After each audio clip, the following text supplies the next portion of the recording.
Welcome to the NBA Coast to Coast podcast brought to you by thelines.com. Coming to you from the West Coast, Josh Lander, joined by Nate Weitzer. He's on the East Coast. We're looking at playa props here for Game 5 that we weren't sure we'd have, but here we are, man. The Western Conference Finals continues. We've also got best bets up in a separate episode for you, so continue to follow along. Also subscribe to that page so you don't miss any of this stuff that we're putting out the rest of this postseason. Not going to be missing a day with you guys here with the little basketball that we have remaining. Also want you to head to thelines.com. Use everything that we have up on the site right now, including that prop finder tool under the NBA tab there, so you can see exactly what these odds and lines are from all of these books that are giving us bets this postseason. Nate, let's get into your first NBA play a prop Game 5 Western Conference Finals. Yeah, I'm going to fade Cat, and there's different ways you can do this here. I think under 30.5 PRA is the total bundle here, which is pretty available at minus 102 at DK. I mean, partially that's just like hedging against foul trouble, which would just be fantastic if you take all his stats. But look, the books are kind of tipping this in the sense that they're saying he's minus 200 to go under 2.5 threes after he hit 4 threes for the first time this series. So they're saying like, this is not repeatable. He is not going to go 4 for 5. He might not even go 1 for 5. So he's supposed to get his 20 going to the basket. I definitely am skeptical about that. He's completely out of control going to the basket. Dallas has fantastic rim protection, and they have multiple times turned him away at the rim or in the restricted area. So I would even consider an alt under on his points down to like 18.5 for plus 120. Maybe even less than that if you're feeling bullish or if you want to go small units. But as far as the peripheral stats, like I don't think that you're gonna get more than the 10 or 11 he's projected for in the series. He's averaging 9.8, and the potential assists just about 4 per game. Like, but those are on very few passes. Like he's averaging the same amount of passes as Slow-Mo, who's playing 13 fewer minutes per game than him, and most of Cat's potential assists are going to go to Rudy, who Dallas is hacking gleefully. Like, put him on the line. Do not let him go up. So that's why Cat only wound up with the 1 assist. It came in the fourth quarter last game. Rebounds-wise, they're deferring to Ant a little bit. He's also in a different position. Defensively, way different if you're guarding PJ Washington versus guarding Jokic last series, where you're down low and you're responsible for finishing those possessions. And now Cat he's just not been in the same area to grab those boards. And then, of course, there's the foul trouble factor, which always helps if you're taking an under here. But also, he's been weirdly awful at home. 14 points per game in these playoffs, 30% from 3 versus 43% and 22 points on the road. So I just don't think that from a team perspective, what he was able to do to save the Wolves in Game 4 is a recipe that they're going to be able to continue with. I don't think there will be that much carryover from Game 1 to Game 2 in terms of last game to this game, not. And I'm just willing to fade Cat however you want to slice it. Yeah, man. I mean, I don't know. I don't know what he's gonna do. Nobody knows what's he doing back there. Like nobody ever knows, man. I mean, you look at the game log for our boy here. Geez, it's just up and down. It's up and down and up and down. I also would not bank on last second threes. Like maybe we should start. Maybe we should start giving PJ Washington some credit for really good defense combined with just the Mavs in general from where he wants to score from. Like, I don't know. I can't really think of a much better than the defender for Cat than PJ Washington when it comes to versatile strength and quickness and the ability to get out on shooters, you know? So yeah. That reminds me, Derek Jones Jr. after the game was like, no, we want to close out on Cat. Like we want him driving the ball. Like we don't, even though he was slumping, right? Because they know he is not very controlled going to the basket. And so they're going to run him off the line even more here. And that will lead to turnovers and missed shots. And it's even more impressive that he fouled out without getting an offensive foul, because to your point, like they want him to do that because the offensive foul is always he got one, excuse me. Yeah. In the second, it was in the first half, I believe, but either way, it was like that's almost a guarantee that there's one of them coming right per game. And if he drives a bit more, maybe you're looking at 2, like and we all just get so much enjoyment out of the response to the fouls that all of America was like, what? How was that not a foul? So I agree, man. I was looking at the under 2, and when you're looking at it for Cat right now, like let's just get after all of it, because especially if he's missing shots, like he kind of does get taken out of the game a little bit. He was more impressive in game 3, certainly, than game 4.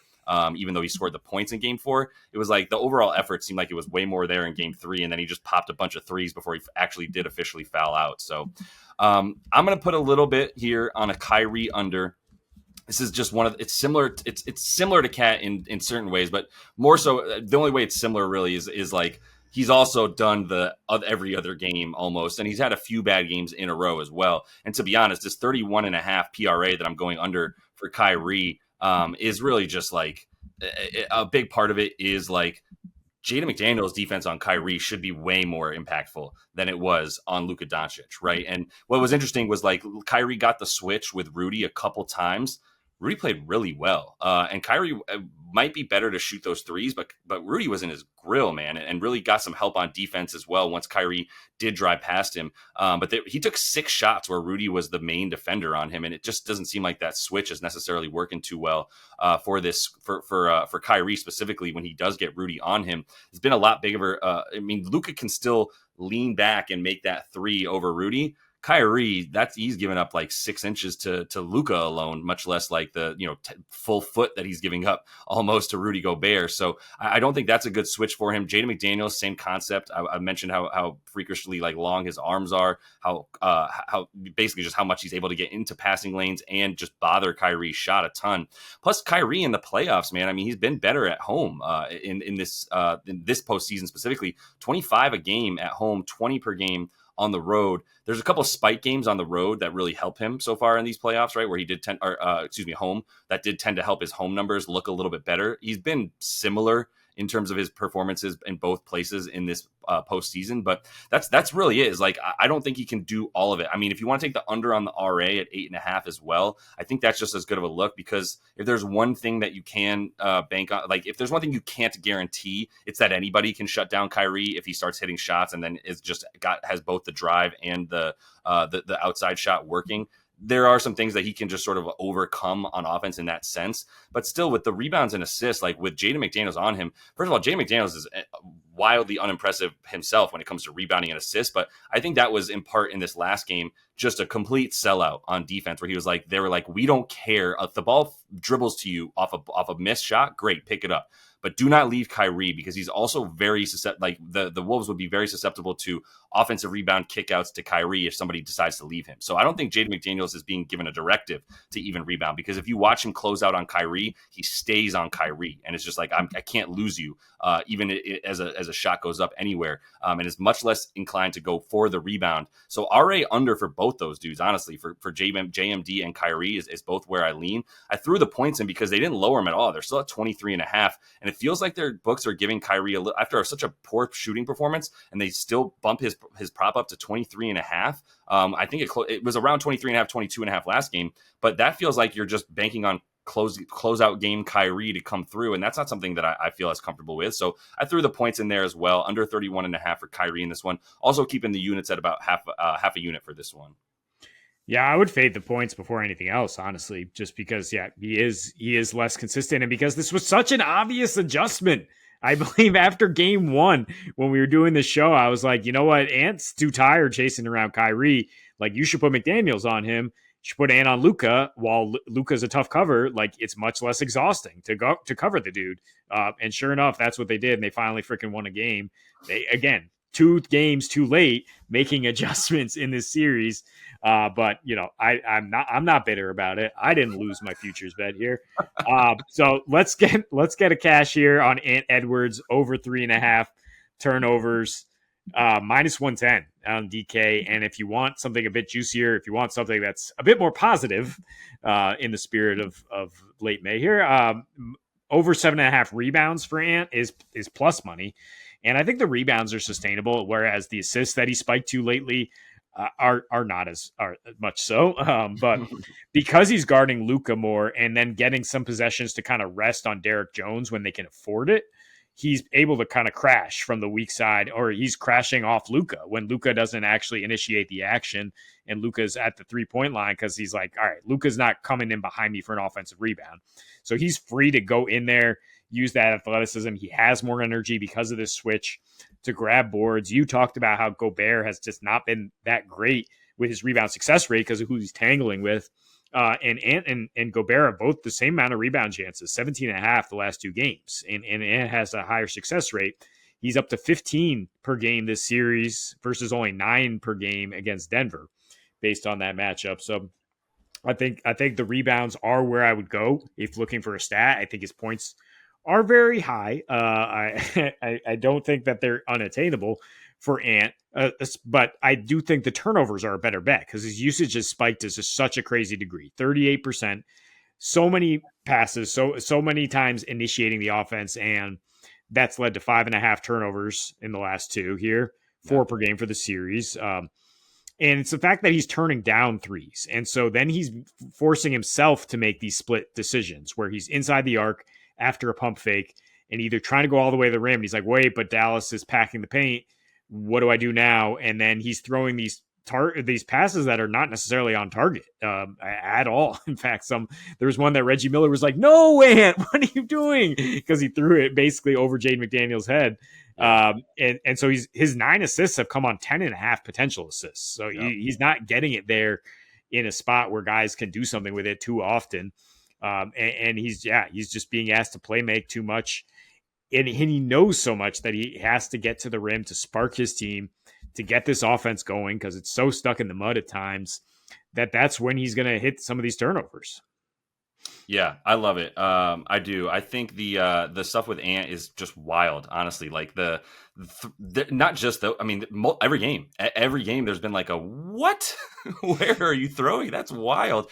Look, like it's so obvious that Luka has 6 years in the league as a supercomputer and plus was a professional at like 13 years old or whatever, because things just slow down and like he has a response to every defensive adjustment, maneuver, response.